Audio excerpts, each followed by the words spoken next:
I am the self-help hacker. The whole concept of these videos is to specifically help people under the age of 35 that have not lived enough life experience to know the cheat codes yet. But you've got somebody looking out for you here. So here we go. Here's this lesson that you need to learn right now.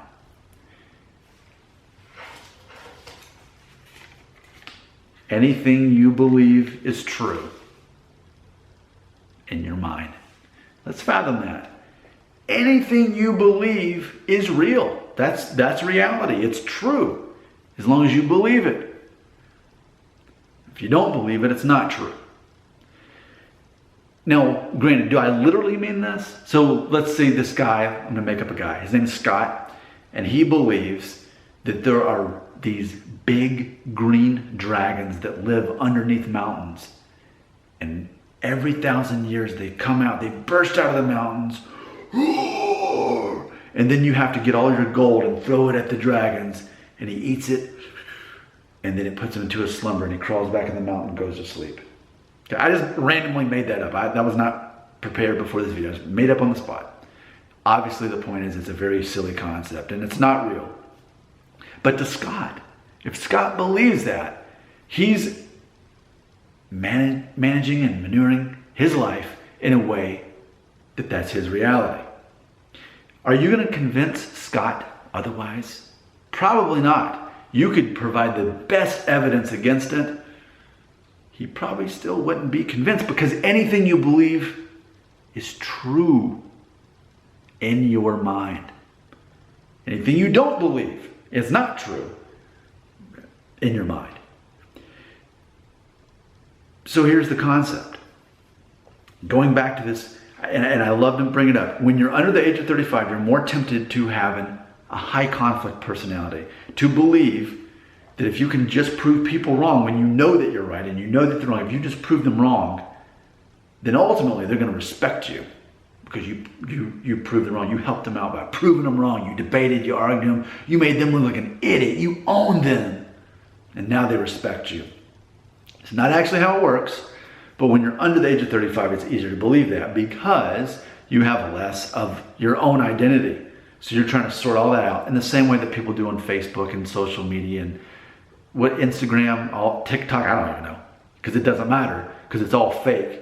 None of it's real, but anything you believe is true in your own mind. So if you believe that life really is about social media, then that's what you believe is real.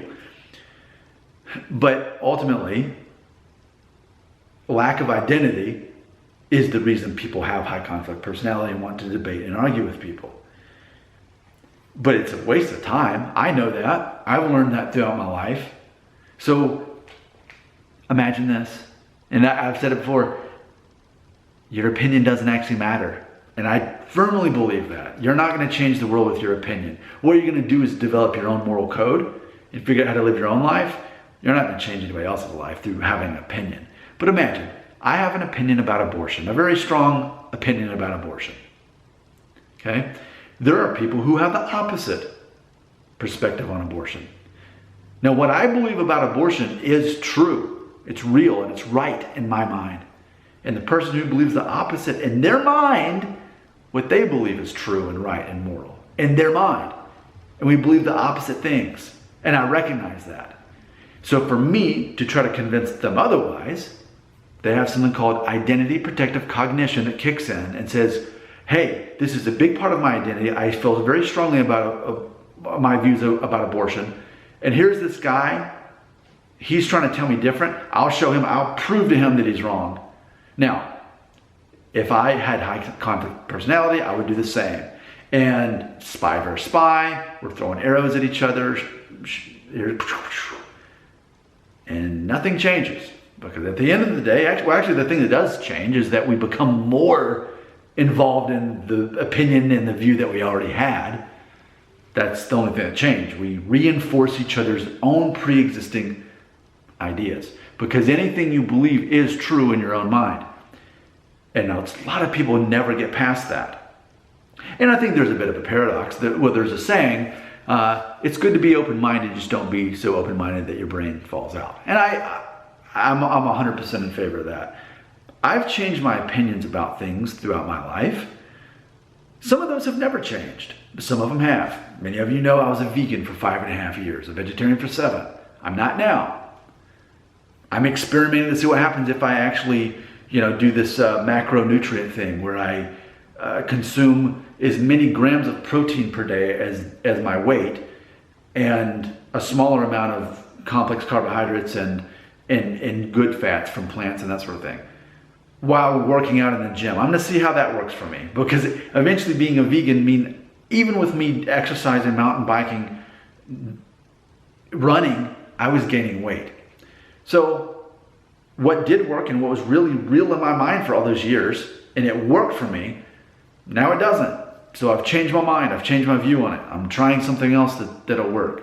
I'm focusing on what I can control, not on what I can. I'm not saying, but I was a vegan, I was doing everything right, I even ran and I mountain biked, but now I'm heavier than ever before. Why me? Why do bad things happen to good people? No, I just changed my mind and I was open-minded. So I was open-minded to not being a vegan anymore, in the same way I was open-minded to becoming a vegan.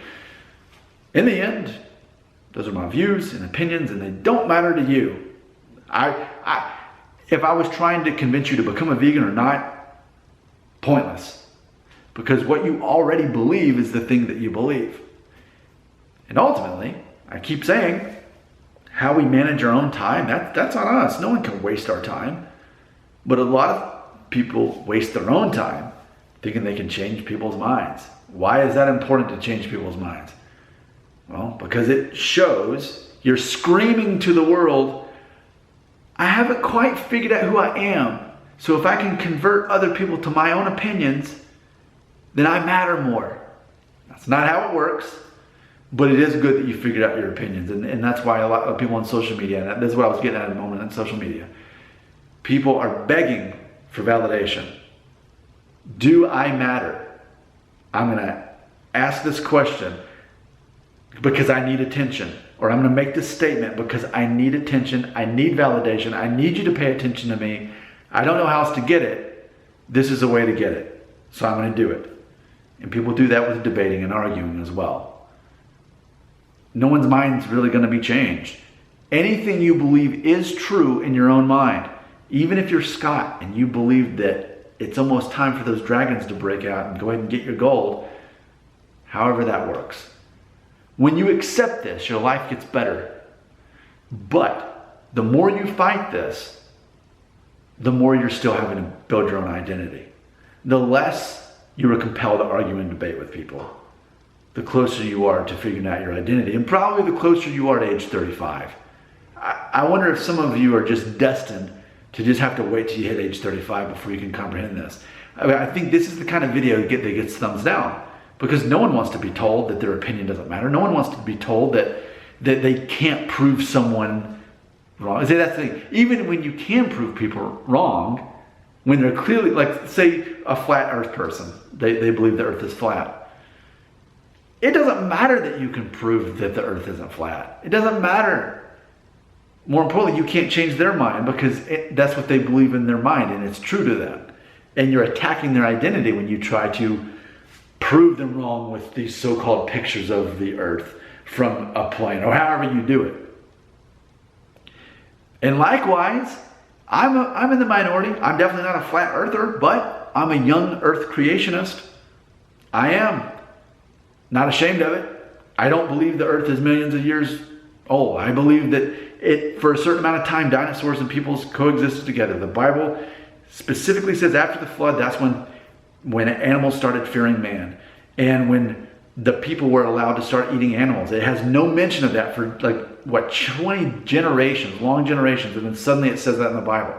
Well, ultimately, if you disagree with that, then it'd be easier just to say, oh, you believe in the Bible? You think that stuff's real? You think that's a literal thing that actually happened?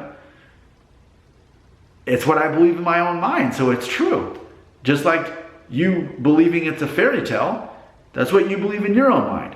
And if you could somehow prove it wrong, and I still refuse to believe it wasn't true, again, you can't prove someone wrong, even if you prove that what they believe isn't true. because their mind is more powerful. Anything you believe in your mind is true. Comments right here.